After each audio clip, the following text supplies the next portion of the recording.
నమస్కారం ఘంటారావానికి స్వాగతం. ముందుగా ప్రధాన అంశాలు. బీఆర్ఎస్ ఉదాసీనత వల్లే బనకచర్లపై జీవోలన్న కాంగ్రెస్. తెలంగాణ వాటాను వదులుకోబోమన్న మహేష్ గౌడ్.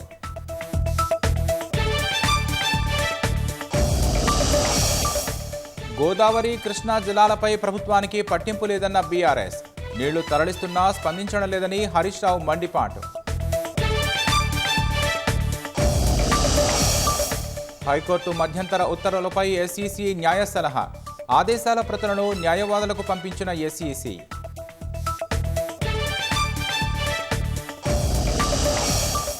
మధ్యప్రదేశ్ దగ్గుమందు కేసులో వెలుగులోకి కీలక విషయాలు. తమిళనాడు సర్కార్ నిర్లక్ష్యం ఉందని కేంద్రం వెల్లడి.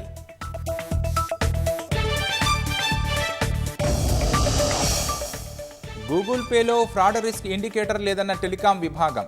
మూడో వంతు ఆన్లైన్ చెల్లింపులు సురక్షితం కాదని వెల్లడి.